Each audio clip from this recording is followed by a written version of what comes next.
काँग्रेसच्या वतीने जिल्हाधिकारी कार्यालयासमोर केंद्र सरकार विरोधात निदर्शने। केंद्रीय शिक्षण मंत्र्यांनी राजीनामा द्यावा, काँग्रेसची मागणी। संपूर्ण भारतामध्ये नीट परीक्षा पेपरफुटी संदर्भात सध्या देशभरासह राज्यभरामध्ये मोठी चर्चा सुरू असून त्याचे पडसाद आता संपूर्ण देशभरासह पाहताना मिळत आहेत। नांदेडमधील देखील RCC कोचिंग क्लासेसचे संचालक शिवराज मोठेगावकर यांना CBI चौकशीनंतर पोलीस प्रशासनाच्या वतीने 9 दिवसाची पोलीस कोठडी देण्यात आल्याची माहिती समोर येत आहे। त्याच पार्श्वभूमीवर आज काँग्रेस पक्षाच्या वतीने केंद्र सरकार विरोधात व तसेच RCC कोचिंग क्लासेसचे संचालक शिवराज मोठेगावकर यांच्या विरोधात घोषणाबाजी करत काँग्रेसने निदर्शने केली आहेत व या संपूर्ण प्रकरणाची चौकशी करून आरोपीवर कठोर कारवाई करावी, जेणेकरून देशातील 22,50,000 विद्यार्थ्यांचे भविष्याच्या दृष्टिकोनातून वाटचाल करणाऱ्या विद्यार्थ्यांना यातून मुक्ती मिळेल। ही घटना यापूर्वी देखील घडली होती। त्यावेळेस देखील शिवराज मोठेगावकर यांना CBIच्या वतीने अटक करण्यात आली होती, पण त्यावेळेस त्यांना सोडून देण्यात आले होते। या प्रकरणामध्ये भारतीय जनता पार्टीचे पदाधिकारी देखील सामील आहेत असा आरोप करत आज निदर्शने करण्यात आली आहेत व यावेळी केंद्रीय शिक्षण मंत्र्यांनी राजीनामा देखील द्यावा अशी मागणी केली गेली आहे। नीटची परीक्षा 2018 पर्यंत CBSEच्या माध्यमातून कंडक्ट केल्या जायची। CBSE ही केंद्र शासनाला उत्तरदायी असलेली शासनाची यंत्रणा आहे, पण भारतीय जनता पक्षानं जाणीवपूर्वक त्यांना पेपर विकून शिक्षणाचा बाजार मांडता यावा यासाठी NTA या संघटनेकडं संस्थेकडं ही नीटची परीक्षा 2018 सालापासून वर्ग केली आणि 2018 सालापासून सातत्यानं पेपर फुटीचे प्रकार संपूर्ण देशामध्ये होत आहेत। याच संदर्भानं 2024 साली मी या नांदेड जिल्ह्यामध्ये देशातला सर्वात मोठा 10 ते 12,000 विद्यार्थ्यांचा मोर्चा काढला होता, आपल्या सगळ्यांना माहिती आहे। मग यामध्ये काय झालेलं आहे तर NTAनं शिवराज मोठेगावकरसारख्या शिक्षणाच्या दलालांना, ज्यांनी शिक्षणाचा बाजार मांडला आहे, अशा या बाजारू शिक्षकांना हा सगळा बाजार विकण्याचं आणि प्रश्नपत्रिका विकण्याचं काम NTAच्या माध्यमातून भाजपचे लोक करतायत। त्यामुळं पेपर फुटीतील शिवराज मोठेगावकर हा जेवढा मोठा मासा आहे, त्याला फसवणारे जे काटे आहेत ते सगळे हे भाजपचे आहेत। याला जबाबदार देशाचे शिक्षण मंत्री, त्याचबरोबर देशाचे पंतप्रधान आहेत। आज 22 लाख लोकांचं भवितव्य हे धोक्यात आलेलं आहे।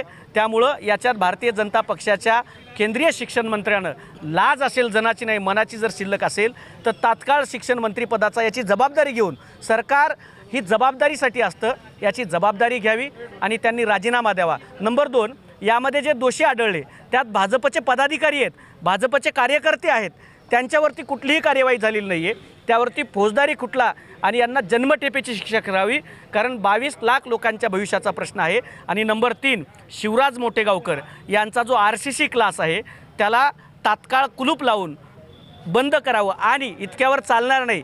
हजारो विद्यार्थी तिथं फीस भरून शिकत आहेत। या वर्षीचे आणि मागच्या वर्षीचे ज्या बॅचेस चालू आहेत त्या पोरांची सर्व फीस व्याजासहित मोठेगावकरला राज्य शासनानं देवेंद्र फडणवीसांनी परत करायला लावावी आणि त्यांच्यावरती कार्यवाही करावी आणि इथून पुढे जेवढे क्लासेस या महाराष्ट्रात आहेत त्या सगळ्या क्लासेसचं स्ट्रक्चर त्यांचं ऑडिट व्हावं, त्यांच्यावरती एक नियमन आणावं आणि फीससुद्धा नियंत्रणात आणावी आणि याच्या अगोदर शिक्षण मंत्र्यांनी राजीनामा द्यावा। अन्यथा असं झालं नाही तर जसा 2024ला काढला होता तसाच मोर्चा देशातला भव्य दिव्य असा या नांदेडमध्ये आम्ही काढू।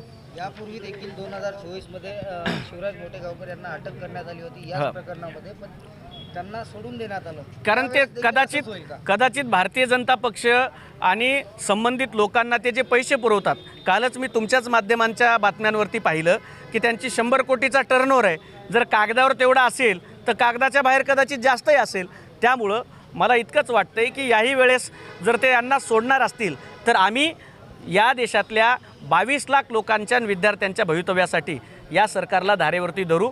पण तुम्ही जे म्हणालात की यांना सोडतील का, 24 लाख जर यांना अटक करून जर गजाआड टाकलं असतं तर यावर्षी ही परीक्षा परत घेण्याची आणि 22 लाख पोरांच्या भविष्याची खेळायची वेळ आली नसती. पण याच्यामध्ये भाजप सरकार दोषी आहे, कारण ही एकदा नाही, हा फक्त नीटचा पेपर फुटला का, तलाट्याचा पेपर फुटला, वनांचा पेपर फुटला, 132 पेपर गेल्या 12 वर्षामध्ये फुटलेले आहेत, 132 पेपर. त्यामुळं ह्या सरकारला सर्वसामान्य पोरांचं भवितव्य उद्ध्वस्त करायचं आहे. शहर काँग्रेसतर्फे नीट परीक्षेचा गोंधळ, पेट्रोल डिझेलची दरवाढ, कांद्याला हमीभाव, या सगळ्या बाबतीमध्ये आम्ही आज कलेक्टर साहेबांना निवेदन दिलेलं आहे.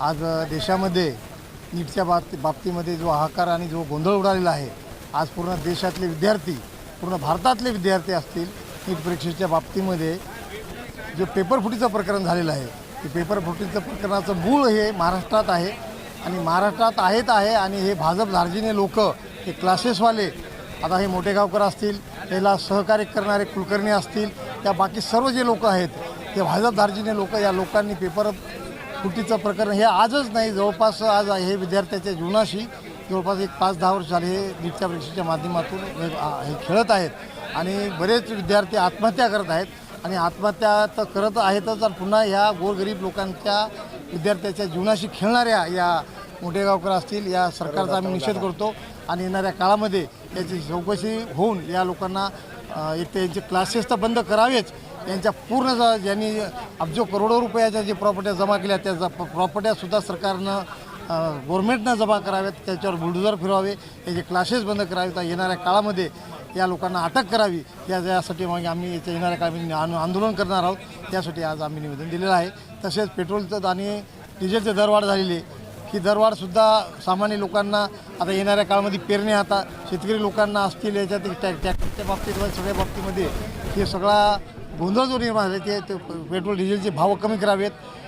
मध्यंतरी निवडणुका 5 राज्याच्या निवडणुका होत्या, तोपर्यंत मोदी सरकारनं दरवाढ केलेली नाही आणि निवडणुका झाल्या की दरवाढ केली. याचा अर्थच असा आहे की सरकार सर्वसामान्य जनतेशी आणि शेतकऱ्याशी सगळ्याशी त्याच्या भावनाशी खेळत आहे आणि या सरकारचा आम्ही निषेध करतो.